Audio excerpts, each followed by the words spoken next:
జకర్యా 4వ అధ్యాయం 7వ వచనం.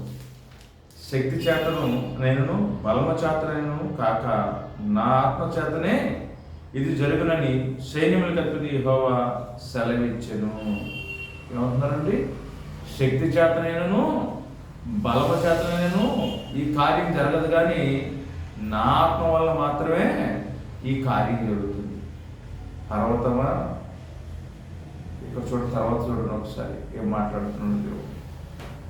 పర్వతమా, జరుబులను అడ్డగించుటకు నువ్వు ఏమాత్రము దానవు, నీవు చదును భూమిని అగుదువు, కృప కలుగును గాక అని జనమును కేకవేయగా అతడు పైరాయి తీసి పెట్టించును. చూసారు అంటే పర్వతముతో మాట్లాడుతున్నాడు. అంటే నీ ముందున్న సమస్య కానీ, నీ ముందున్న బాధ కానీ, నీ ముందున్న వేదన కానీ, నీ ముందున్న దుఃఖం కానీ దేనివల్ల తొలగిపోతాయంట? దేవుని యొక్క ఆత్మశక్తి చేత తొలగించబడతాయని స్పష్టంగా రాయబడింది. ఈ మధ్యకాలంలో నేను నా సేవా పరిచర్యలో నేను ముందుకు వెళ్తున్నప్పుడు ఏం జరిగిందంటే, ఒక వ్యక్తి నా దగ్గరికి వచ్చేవాడు అడిగాడంటే, అయ్యా ఆయనకి బాగా సంగీతం అంటే ఇష్టం, బాగా పాటలు పాడడం అంటే ఇష్టం. ఆయన వచ్చి నాకు ఏం చెప్పాడంటే, అయ్యా ఎప్పుడు కూడా నేను ఎప్పుడు కనిపించినా సరే ఒక పాట కానీ రెండు పాటలు కానీ పాడతారు. ఆయన కొంచెం పెద్ద వయసు ఉన్నాయన, ఆ పాటలు పాడడం అంటే ఆయనకి ఇష్టం. అయితే నేనేం చెప్పానంటే, అయ్యా పాడతానంటే నేను కొంచెం బిజీ వర్క్ మీద వెళ్ళిపోతున్నప్పుడు కొంచెం 10 నిమిషాలు కానీ లేకపోతే గంటన్నర తర్వాత కానీ ఓపిక అని చెప్పి వెళ్ళిపోయిన తర్వాత నేను వచ్చే వరకు ఆయన అక్కడ వెయిట్ చేసి ఇంకొక ఆవిడని తీసుకొచ్చాను. ఆవిడ కూడా పెద్ద వయసు ఉన్నవాడే. అయితే వాళ్ళిద్దరూ వచ్చిన తర్వాత నన్ను అడుగుతున్నారు, ఏమడుగుతున్నారంటే, నువ్వు ముందు పాడు, తర్వాత మేము పాట పాడతాం. ముందు నీ స్వరాన్ని వినిపించు, ముందు నీ గాత్రాన్ని మాకు వినిపించు అంటారు. దేవుని మహాప్రభు చేత పరిశుద్ధాత్మ నడిపింపులో నడుస్తుంది నేను. అంటే చదువుకున్నది సాఫ్ట్వేర్ ఇంజనీరింగ్ కనుక, అన్యుడిని కనుక నాకు చిన్నప్పటి నుంచి పాటలు పాడడం రాదు. అయితే ఈ మధ్యకాలంలో దేవుని కృప ద్వారా నేర్చుకుంటున్నాను. అయితే వాళ్ళు అనగానే ఏం పాడాలో తెలియక నేను చూస్తున్నాడు. పరిశుద్ధాత్మ దేవుడు అంటున్నాడు, ఆ స్త్రీని లెగమని పైకి నిలబడమన్నాడు. ఆమెను లెగమనగానే ఆమె లేచి నిలబడగానే దేవుని ఆత్మ బలంగా ఆమెను తాకి అనేక సంవత్సరాలుగా ఆమెను బంధించిన అపవిత్ర ఆత్మ స్వభావం ఆమెను విడిచిపెట్టి పారిపోయింది. ఆవిడ అంటుంది, అగ్ని నేను నిలబడలేకపోతున్నాను, కాలిపోతున్నాను అని గొడవ చేస్తే తీసుకొచ్చిన ఆయన భయపడిపోయి ఆయన మళ్ళా కొంతకాలం నాకు కనిపించలేదు. ఎందువల్లంటే ఈయన మాటల చేత, పాటల చేత, తర్వాత లోకానుసారమైన క్రియల చేత దేవుని కార్యం జరిపించడు, కానీ దేవుని ఆత్మ చేత కార్యం జరుగుతుంది. ఈయన మాట అగ్ని వంటిది, ఈయన ఆత్మ అగ్ని వంటిది. పరిశుద్ధ ఆత్మదేవుడు ఒక్కసారి ఒక వ్యక్తిని దర్శిస్తే ఆ వ్యక్తి జీవితంలో ఖచ్చితంగా మార్పు ఉంటుంది. ఎలాంటి బంధువున్నా సరే అగ్నిలో కాలిపోయి మళ్ళా కనిపించింది. దేవునికి స్తోత్రం కలుగును గాక. ఇది నిజమా? మానవుని శక్తి దేవుని శక్తి ముందు నిర్వీర్యం అయిపోతుంది. ఎందుకు పనిచేది అంటే లోక జ్ఞానం చెప్పబడుతున్న జ్ఞానం అంతా కూడా ఏమవుతుందంటే అది వెర్రితనం అయిపోతుంది. పరిశుద్ధాత్మ దేవుడు ఒక పెందుడితోనే ఒక ప్రాంతంలో ఒక కుటుంబం నుంచి నాకు కాల్ వచ్చింది, అయ్యా పాస్టర్ గారు మా కుటుంబంలో బాగోలేదు, కొంచెం వచ్చి ప్రార్థన చేయండి అని. వాళ్ళు ఎవరో నాకు తెలియదు, సంఘస్థులు ఎవరో చెప్పారు.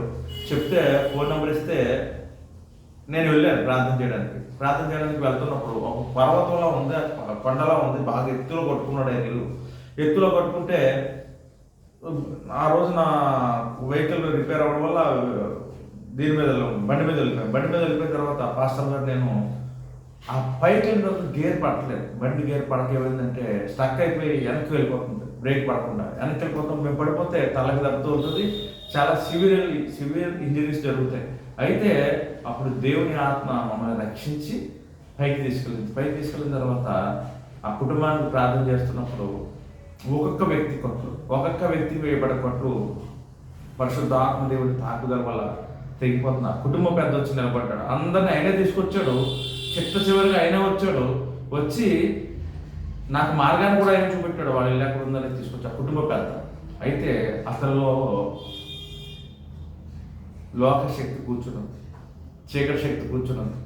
అతన్ని తాకుతుండగానే నేను ఉండలేకపోతున్నాను, కాలిపోతున్నానని చెప్పేసి బాగా బలమైన వ్యక్తి, లావుగా ఉన్నాడు, కానీ కింద పడిపోయి గెంతుకుంటా పడుకునే అలా గెంతుకుంటా గుమ్మం వరకు వెళ్ళిపోయి ఆ గుమ్మంలో పడిపోయి ఇంకెప్పుడు నేను రాను, ఇంకెప్పుడు నేను కనిపించను, విడిచిపెట్టి వెళ్ళిపోతున్నానని అంటే దేవుని ఆత్మ పని చేయకపోతే నేను అక్కడికి వెళ్ళినా సరే అక్కడ ఏ కార్యం జరగదు. పరిశుద్ధాత్మ దేవుడు నాకు తోడుగా రాకపోతే, అక్కడ కార్యం చేయకపోతే నేనేం చేయాలి? అక్కడికి వెళ్ళి వాళ్ళని బ్లెస్ చేసి వాళ్ళని ఆస్వాదించి నేను వచ్చేయాలి. వాళ్ళు అదే బంధకులు ఉంటారు. కానీ పరిశుద్ధాత్మ దేవుడు ఎప్పుడైతే ఆయన కార్యరూపంలోకి వచ్చాడో అప్పుడు మాత్రమే బంధకాలు తెగుతాయి. అందుకే శక్తి చేత కాదు, బలము చేత కాదు, కేవలం దేవుని ఆత్మ వలన. ఇది నిజం. ఈరోజు నీ జీవితం మారాలనుకుంటే దేవుని ఆత్మ మీద ప్రభువా నాయనా తండ్రి, కాడులు విరగొట్టని అభిషేకాన్ని నాకు అనుగ్రహించి ప్రభువా, కాడులు విరగొట్టని అభిషేకాన్ని నాకు అనుగ్రహించి ప్రభువా, పరిశుద్ధాత్మను నాకు అనుగ్రహించి ప్రభువా నాయన. ఈ అనేక సంవత్సరాలుగా నేను ఈ బాధ చేత, వేదన చేత, దుఃఖం చేత బాధపడుతున్నాను నాయన అని నువ్వు ప్రార్థిస్తే నీ కాళ్ళన్నీ కూడా తెగిపోతాయి. ఈ నిమిషమే తెగిపోతాయి. పరిశుద్ధాత్మ దేవుడు ఎంత గొప్పవాడంటే ఒక పార్క్ లేదు, ఒక హోటల్ లేదు, ఒక పెళ్లి మందిరం, పెళ్లి మండపం లేదు, ఎక్కడైనా సరే దేవుడు అద్భుతం చేస్తున్నాడు. ఆయన సిద్ధంగా ఉన్నాడు. పరిశుద్ధాత్మ దేవుడు నువ్వు నేను సిద్ధంగా ఉండాలి.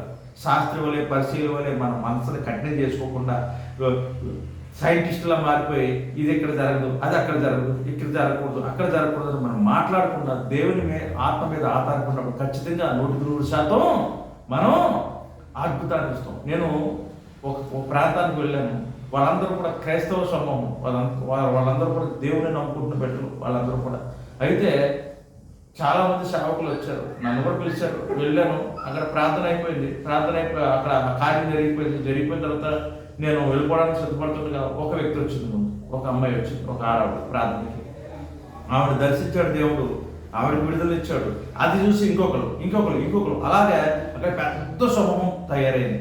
ఆ సమూహం తయారైతే అక్కడ ప్రతి వాళ్ళకి విడుదల జరుగుతూనే ఉంది 2 గంటల సేపు. ఎందువల్లంటే అక్కడ ఏ కార్యం జరిగిందంటే దేవుని ఆత్మశక్తి, పరిశుద్ధాత్మ దేవుడు కార్యాన్ని జరిగించాడు. అయితే నేను వస్తున్నప్పుడు మాట చెప్పాను, నామమాత్ర క్రైస్తవత్వం ప్రమాదం మీ అందరికీ. మీరు అందరూ క్రైస్తవులే, బైబిల్ పట్టుకుంటున్నారు, బాగా ప్రార్థన చేస్తున్నారు, కానీ ఈ నామమాత్ర క్రైస్తవత్వం ఏం చేస్తుందంటే మీ జీవితాలను పాడు చేస్తుంది, బంధకంలో వచ్చిందని చెప్పినప్పుడు వాళ్ళు మారుమనసు పొందుకున్నారో లేదో నాకు తెలియదు, కానీ అక్కడ దేవుని ఆత్మ బలంగా పనిచేయడం నేను చూశాను. మీ మధ్య జరిగిన అద్భుతాలు సొదొమ గొమొర్రాలో జరిగితే వారు మారుమనసు పొందుకుందరు. వారి కనపడ స్థితి కంటే మీ కనపడ స్థితి బహుఘోరం అని దేవుడు చెప్తున్నాడు. మారు మనసు లేని మనుషుల గురించి దేవుని ఆత్మ ఎంత బలంగా పనిచేస్తున్నా ఇంకా మారు మనసు లేకుండా, ఇంకా అదే కఠినత్వంలో ఉండిపోయి ఇంకా అలాగే ప్రయాణం చేస్తుంటే ఆ మనిషిని ఎవరు రక్షించలేరు. కానీ పరిశుద్ధ అంత్య దినాల్లో ఉన్నాం, దేవుని రాకడ దగ్గరగా ఉంది, పరిశుద్ధాత్మ దేవుడు బలంగా పనిచేస్తున్నాడు. ఈ నిమిషంలో దేవుని కార్యాన్ని చూసి దేవుని మహిమపరిచి దేవుని ఘనపరిచినప్పుడు నీ జీవితంలో మార్పు ఖచ్చితంగా 100% పలుకును. ప్రార్థన చేస్తాను. మహాపరిశుద్ధ ప్రాంగణ తండ్రి యేసయ్యా, తండ్రి అయ్యా, బలం చేత కాదు, శక్తి చేత కాదు, కేవలం దేవుని ఆత్మ వల్లనే. పరిశుద్ధాత్మ తండ్రి ప్రభానైనా అయ్యా, ఇక్కడున్న బిడ్డల్ని, ఈ లైవ్ చూస్తున్న బిడ్డల్ని తండ్రి దర్శించండి, తాకండి. ఎన్ని సంవత్సరాల నుంచి ఉన్న తండ్రి, ఎన్ని సంవత్సరాల నుంచి ఉన్న కట్టులన్నా సరే తెంపివేండి పరిశుద్ధాత్మ తండ్రి ప్రభా. ఇప్పుడే బహుబలంగా దర్శించమని, తాకమని, ముట్టమని తండ్రి ప్రభా. అయ్యా తండ్రి, నీ నామహిమార్థం తండ్రి కార్యాన్ని జరిపించమని పరిశుద్ధాత్మ తండ్రి అనేక సంవత్సరాలుగా వేయబడ్డ కట్టులు తెంపివేయమని, పరిశుద్ధాత్మ తండ్రి అనేక సంవత్సరాలుగా వేయబడ్డ కట్టులు తెంపివేయమని, వివాహం జరిపోవలసిన వాళ్ళకి వివాహం జరిపించమని, ఉద్యోగం రావాల్సిన వాళ్ళకి ఉద్యోగాన్ని అనుగ్రహించమని, ఇల్లు లేని వాళ్ళకి ఇల్లుని అనుగ్రహించమని, అయ్యా ఈ వారి జీవితంలో గొప్ప మార్పును కలగజేయమని యేసుక్రీస్తు నామములో అడిగి వేడుకుని ప్రార్థిస్తున్నాను పరమ తండ్రి. ఆమేన్.